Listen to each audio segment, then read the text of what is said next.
Welcome everyone to a new episode of NaTico Fiesta.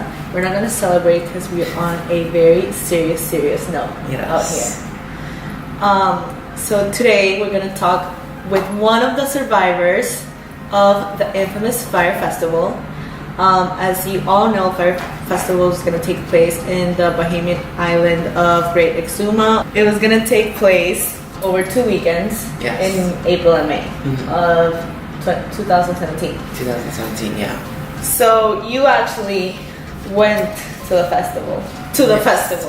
I was there. I was one of the first groups to arrive to the Exumas. And it was just a crazy experience. And I'm ready to answer some of your hard-hitting questions. So let's start with the basics. All right. When did you find out about the festival and how? I found out on Instagram, I think it was like around maybe January or December. I was scrolling Instagram and I would see this orange block that everybody would be posting, and I was like, what is that? And then 3 days after that is when they did that full promo video, and it was everywhere, Instagram, Twitter, Facebook, and it just seemed like such a fun, cool event, you know? Yeah. What was your first thought when you landed on the plane? What happened? What were you thinking? Well, it was really early. I think it was 7 o'clock in the morning that we landed, and it was pouring in the Bahamas. I remember it was lightning. We were stuck on the plane. The plane had no air. It was just... So it was like a bus on the air. Basically. So once we landed, they didn't let us out of the plane for maybe 45 minutes, I want to say. And it was just horrible. Some seats didn't recline. People were complaining. It was so early. I was like, guys, just shut up. We're here in the Bahamas already. We're ready to have a good time. Yes, okay. yes. And so you were still positive? Yes, I was being positive throughout the whole thing until I hit hour 8 of being in the Exumas. Okay, get me through it. Okay. So you were on the plane for 45 minutes. We get off the plane. They're taking our luggage off the plane, and they're like, okay, go through immigrations, and a bus is gonna take you to a private island because the campsite isn't ready. Okay. And we're like, okay, cool. So there are no red flags still? No red flags still. We were like, cool, this is dope. We're gonna go to a beach. But obviously, my friend and I were so tired because we had to wake up so early, and we weren't in our bathing suits. Our bathing suits were in our luggage. We didn't have our bathing suits. So whatever, we were like, at least we get to eat. Yeah. We get to the beach, it's cute. They are handing out bottles of tequila per person. You get a Casamigos bottle or a champagne bottle, whatever you want, per person. Were they Evian water? We could get Evian water. I don't think there was Evian water there, but there was definitely later on in the day. Okay. I just want to make sure. Yeah. Okay, so you got a tequila bottle and you obviously got drunk. I didn't get too drunk. I didn't get too drunk. You were tipsy, ready to have Yeah. And then it was really hot. We were in our outfits. And then we were we're hungry.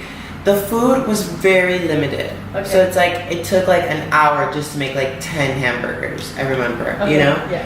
So we really didn't get to eat. I think my friend and I shared a cheeseburger or something like that. And it was maybe around this time, 1 p.m. And throughout that, there's buses bringing more people and more people. So you've been since 8 a.m. to 1 in that island. Yes. Drinking tequila. Yeah. With half a cheeseburger. Yes. Okay. And then we're okay, it's really hot. Let's try going to a hotel and chill for a little bit. We went to the Sandals Resort, and because it was really super close, a block away. So we just walked there. And they were you can't come in because you're not a hotel guest. And we're we just want to maybe check in. We were just trying to sneak in anyways. And they were no, you can't come in. Well, and the hotel's booked out. And because there was another thing going on, right? Yes. That weekend. So every year that weekend, the Exuma Island has its own event that it sells out the year before. Yeah. Okay. So while we're walking back, we find this super sweet taxi lady. Her name's Angie. She's the best, the OG. And we told her, Angie. Angie, we miss you. We love you. I don't know you, but I like you. Right? Sending love and positivity your way. Okay. So we went she took us in her car and had air conditioning, thank God. And we were like, we're just so hungry, like we're here for Fyre Festival. And she's like, oh, no worries, like I'll take you to my favorite little restaurant. So she dropped us off at this little restaurant. She's like, I'll be back in like an hour, like you can chill here. They had Wi-Fi, air conditioning, food. Okay. And when she came to pick us up, she was like, oh, by the way, I passed by the Fyre Festival campsite and I don't think it's ready. Are you sure it's this weekend? Are you sure you guys are supposed to be here? And we're like, so that's when like you started like... Yeah, that's when we started to get like a little bit concerned, I guess. Okay. And then we were just like, no, yeah, we're supposed to be here. Like, we're not the only ones. Like, there's obviously hundreds of people at the beach waiting to go to the campsite. And when we got back, people were wasted. Like, drunk dead on the floor at the beach. Like, some people started asking questions, like, when are we going to the campsite? Like, I don't have my luggage. Like, I don't have clothes, this. And you didn't have your luggage either? No. Okay. And we went and asked, and then the person was like, oh, I don't know, ask this person. We went to that person. They were like, oh, I don't know, ask this person. So it was just like nobody knew what was going on. Like no organization? No organization at all. At all. Okay. So we got back, and then you got into the buses, like the school buses, I think they were. Yes, so around 5 p.m. So that's like 7 hours? Yeah. You've been in, and nothing had happened? No. Okay. Around 5 o'clock the buses started coming down to get us, and it was literally like a scene of the Hunger Games. Like I have a clip that I'm gonna show you guys. People running onto the buses, like fighting to get into the bus to go to the campsite. And we were just like, I volunteered to. Yeah, literally. And they were drunk, and like my friend and I were like, we're not gonna fight with drunk people right now. We're all going to the same place. And then we found this other couple that was like, do you want to spend $5 with us? This guy's gonna take us. And we we're like, sure. So he took us, and we get to the campsite, and we're just like, what the heck is this? It doesn't look appealing at all to the eye when you first see it. Like you literally go through a linked fence. It looks like a refugee camp. And you're like, this is when you know, like, fuck, what did I get myself into? Yeah, but still at that point, I wasn't that skeptical? Yes. Okay.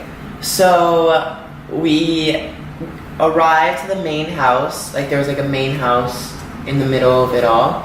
That you had to get wristbands. Like you had to give your credit card and put money onto these wristbands. Okay. So when we're in there, they're giving people wristbands, and then they're like, okay, your tent is blah blah blah. So there was a huge line, and we're just waiting, and I'm on my phone because I had service. And that's when I saw that Blink-182 said, due to unforeseen circumstances, like we're not performing at Fyre Festival, and we decided this a month ago. Yeah. So they just they decided they were not doing it a month ago, and they just. But Fyre Festival was still promoting that Blink-182 was going to perform. Okay. So I was like, this is weird. And then. Who else was set to perform? Tyga. Okay. Kanye West. Okay. Diplo. And a few more people that I don't really remember. So it's just like a good lineup. Yeah, it was like fun, like Caribbean vibes, you know, listening to the music. And then I just go on Twitter and I start seeing tweets like, I'm going to Fyre Festival, but my flight's getting canceled. What's going on? Blah blah blah. And then I was like, something's going on. Billy McFarland gets on top of a box. Okay. I think I've seen a clip of this. Yes. Okay. And he's like, everybody just go find your own tent. Like, it doesn't matter. Just go find your own tent. Like, you can worry about the wristbands later. Just find your own tent. And then again, people like start running into tents, like seeing if people are in it or not. It was just crazy. And when we got to our tent was a complete disaster. It was soaked. The floor was soaked. It was like a rug, so like when you would step on it, like water would just come out of how soaked. And did you have to sleep there? Yes, exactly. Oh my god! I'm so scared.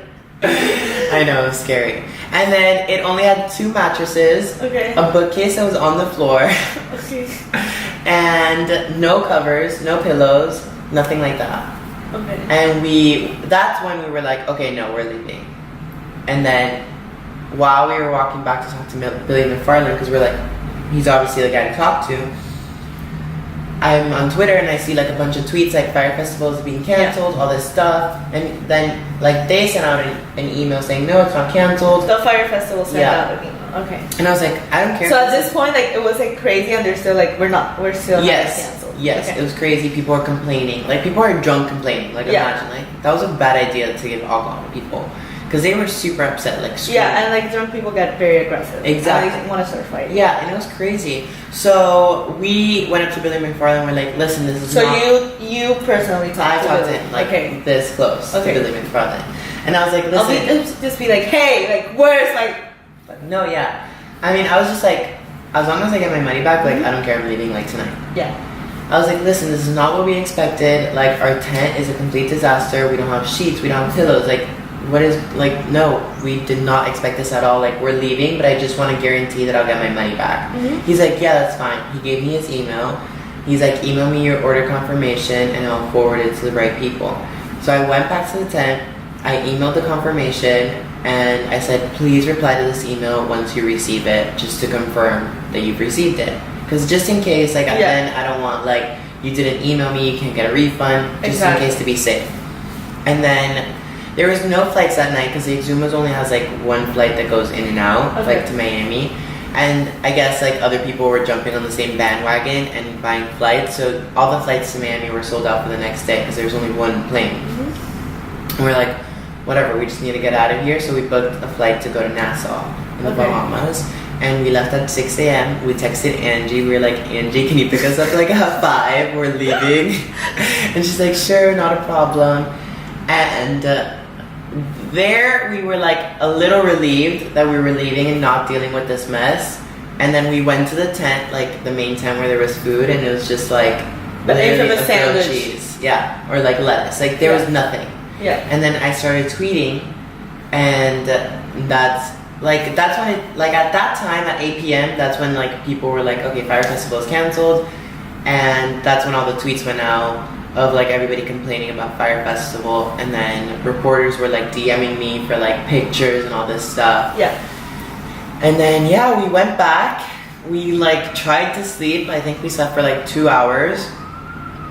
We had to go into like one of those, what are those called? Oh, containers. Okay. To find like blankets and pillows, like ourselves. Like, so it was it's a like scavenger hunt. Like all that for yourself. Basically. So we found towels and we just like put towels over the mattress and we were just like laying there until we left. And when we got to the airport the next day, there was a line of people sleeping outside of the airport. Really? And I was just like, oh my god. There was like people throwing up, they were sick, they were complaining, people were crying, they were like, I just want to go home. And were you able to get your luggage back? Yes, so they had a container filled with our luggage. Like, because I've seen the videos and the, like people were just like organized were just like throwing the bags out of the so like luckily there was like a few people like helping everybody out and like just like putting out luggages out of the container, so like we didn't have to all go in there. And then I found my luggage. Okay, thank God. Yeah, that's very important. Seriously. So you were able to go to Nassau and then get yes 1, 2, 3 I'm out of here. That's crazy. But this experience was very real. He was actually there. Hope you enjoyed his footage. Yes. And yes, don't forget to subscribe and like. Thank you guys so much for watching again. I'm Tico Lorenzo. You can follow me on Instagram at Tico Lorenzo. And once again, I'm Natalie Iglesias, and you can follow me on Instagram at Natalie Iglesias. Bye. Have a great week. Love you. Bye.